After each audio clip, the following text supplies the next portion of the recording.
Hello friends, welcome back to my channel Pratheesh kitchen. இன்றைக்கி ஒரு காரசாரமான தக்காளி சாதம் தான் நம்ம பண்ண போகிறோம்.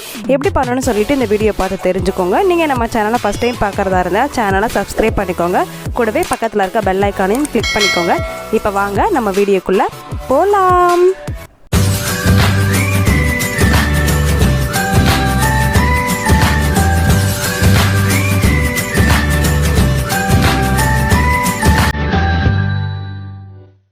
ஹாய் ஃப்ரெண்ட்ஸ், ஃபஸ்ட்டு தக்காளி சாதம் பண்ணுறதுக்கு தேவையான பொருட்கள் எல்லாத்தையுமே நான் கட் பண்ணி எடுத்து வச்சுருக்கேன்.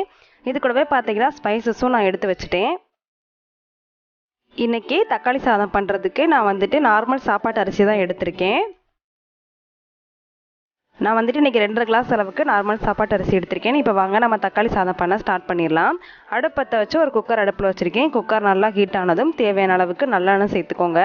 இன்றைக்கி பார்த்தீங்கன்னா நான் வெறும் நல்லெண்ணெய் மட்டும் தான் வச்சு செய்ய போகிறேன். உங்களுக்கு தேவைப்பட்டுச்சு அப்படின்னா 2 டேபிள் ஸ்பூன் அளவுக்கு நெய் சேர்த்துக்கோங்க. எண்ணெய் நல்லா காஞ்சதும் நம்ம எடுத்து வச்சுருக்க ஸ்பைசஸ் எல்லாத்தையுமே இது கூட ஆட் பண்ணிடலாம்.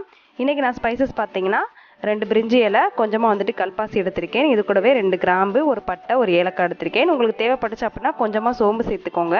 நான் சோம்பு சேர்க்க மாட்டேன். நம்ம போட்ட ஸ்பைசஸ் எல்லாமே நல்லா பொரிஞ்சு வரட்டும்.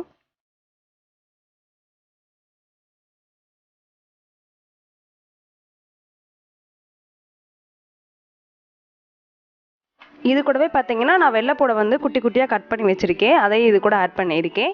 இந்த தக்காளி சாதத்துக்கு பார்த்தீங்கன்னா பெருசாக நான் இஞ்சி பூண்டு சேர்க்க மாட்டேன். நான் நார்மலாக வீட்டில் இப்படி தான் பண்ணுவேன். அதை தான் நான் உங்களுக்கு சொல்லியிருக்கேன்.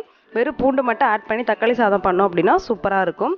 ஸோ பூண்டையும் சேர்த்துட்டு எல்லாத்தையும் ஒருக்கா நல்லா கலந்து விட்டுக்கோங்க.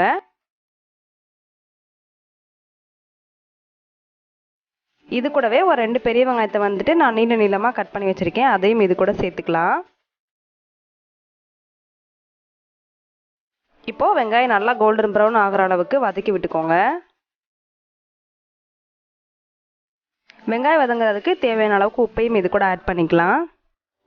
நான் சாப்பாட்டுக்கும் சேர்த்தே உப்பை ஆட் பண்ணிட்டேன். உப்பு சேர்த்ததுக்கப்புறம் எல்லாத்தையும் ஒருக்கா நல்லா கலந்து விட்டுக்கோங்க. ஸ்டார்டிங்கில் உப்பு சேர்த்துட்டோம் அப்படின்னா வெங்காயம் நல்லா சாஃப்டாயிரும். இது கூடவே ஒரு 2 பச்சை மிளகா கிட்டக்க கீறி வச்சுருக்கேன். அதையும் இது கூட ஆட் பண்ணிக்கலாம்.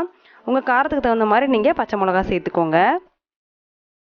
இப்போ ஒரு 4 தக்காளி நான் இந்த மாதிரி கட் பண்ணி வச்சுருக்கேன். அதையும் இது கூட சேர்த்துக்கலாம். பொதுவாகவே தக்காளி சாதத்துக்கு வெங்காயம் கம்மியாகவும் தக்காளி அதிகமாகவும் எடுத்துக்கிடுவாங்க.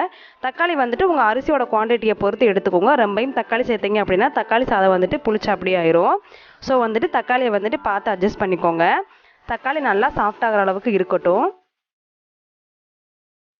இப்போ கருவேப்பிலை, கொத்தமல்லி, புதினா 3யுமே ஆட் பண்ணிக்கலாம். கருவேப்பிலை சேர்த்திங்க அப்படின்னா தக்காளி சாதம் நல்லாயிருக்கும்.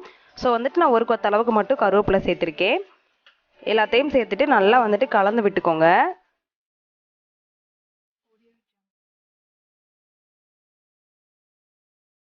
இப்போ நம்ம ஸ்பைசஸ் எல்லாத்தையுமே ஆட் பண்ணிக்கலாம். ஒரு 1/4 டீஸ்பூன் அளவுக்கு மஞ்சள்தூள் சேர்த்துருக்கேன். இது கூடவே 1 டேபிள் ஸ்பூன் அளவுக்கு காஷ்மீர் ரெட் சில்லி பவுடர் எடுத்திருக்கேன். இது பார்த்தீங்கன்னா கலருக்காக தான், காரம் கம்மியாக இருக்கும். இது கூடவே ஒரு 1/2 டேபிள் ஸ்பூன் அளவுக்கு கரம் மசாலா தூள் எடுத்துக்கோங்க. 1/2 டேபிள் ஸ்பூன் அளவுக்கு பிரியாணி மசாலா எடுத்திருக்கேன். நீங்கள் எந்த பிரியாணி மசாலா வேணாலும் ஆட் பண்ணிக்கோங்க. இது பார்த்தீங்கன்னா வீட்டில் அரைச்ச பிரியாணி மசாலா தான். ஸ்பைசஸ் எல்லாத்தையுமே சேர்த்தாச்சு. இப்போ எல்லாத்தையும் ஒருக்கா நல்லா கலந்து விட்டுருங்க. நம்ம போட்ட மசாலாவோட பச்சை ஸ்மெல் போகிற வரைக்கும் நல்லா வதக்கி விட்டுக்கலாம். தக்காளி பார்த்தீங்கன்னா ரொம்பவும் குழஞ்சிடக்கூடாது. அங்கங்கே இருந்தால் தான் தக்காளி சாதம் சூப்பராக இருக்கும்.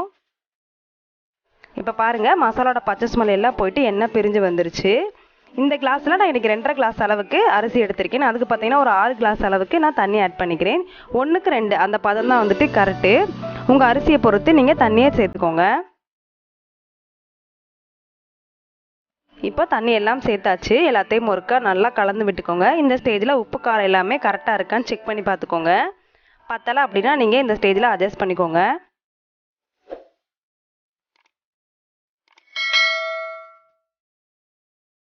சில பேர் பார்த்தீங்கன்னா ஸ்டார்டிங்கில் ரைஸ் சேர்த்துட்டு அதுக்கப்புறம் தண்ணி சேர்ப்பாங்க. தண்ணி கொதிச்சதுக்கப்புறம் நம்ம ரைஸ் சேர்த்தோம் அப்படின்னா நல்லா உதிரி உதிரியாக கிடைக்கும். இப்போ பாருங்கள், தண்ணி நல்லா கொதிச்சுக்கிட்டு இருக்கு. நம்ம அலசி வச்சுருக்க அரிசியும் இது கூட ஆட் பண்ணிக்கலாம்.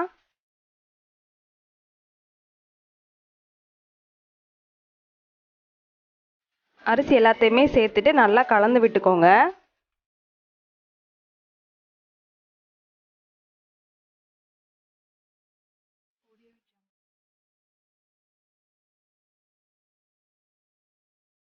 அவ்வளோதான். இப்போ ஒரு கொதி வந்துருச்சு. குக்கரை க்ளோஸ் பண்ணி ஒரு 2 விசில் வந்துட்டு மீடியம் ஃப்ளேமில் விட்டு எடுத்துக்கலாம். இப்போ பாருங்கள், குக்கரை ஓப்பன் பண்ணிட்டேன். மேலாப்பில் லைட்டாக கிளறி கொடுங்க, அடியிலேருந்து எடுத்து விடுங்க. சாதம் பாருங்கள் உடையவே இல்லை. நார்மல் சாப்பாட்டு அரிசியில் நம்ம சூப்பராக வந்துட்டு தக்காளி சாதம் ப்ரிப்பேர் பண்ணிட்டோம். சாதமே பார்த்தீங்கன்னா நல்லா வெந்துருச்சு. டேஸ்ட்டும் பார்த்தீங்கன்னா சூப்பராக இருந்துச்சு. நம்ம இஞ்சி பூண்டு சேர்த்து பண்ணுறதுக்கு இந்த மாதிரி வெள்ளைப்பூடு மட்டும் சேர்த்து பண்ணோம் அப்படின்னா அதோட ஃப்ளேவரே சூப்பராக இருக்கும். கண்டிப்பாக இதை நீங்கள் உங்கள் வீட்டில் ட்ரை பண்ணி பாருங்கள். அவ்வளோதான். இதை ஒரு பிளேட்டில் வந்துட்டு நம்ம சர்வ் பண்ணிக்கலாம்.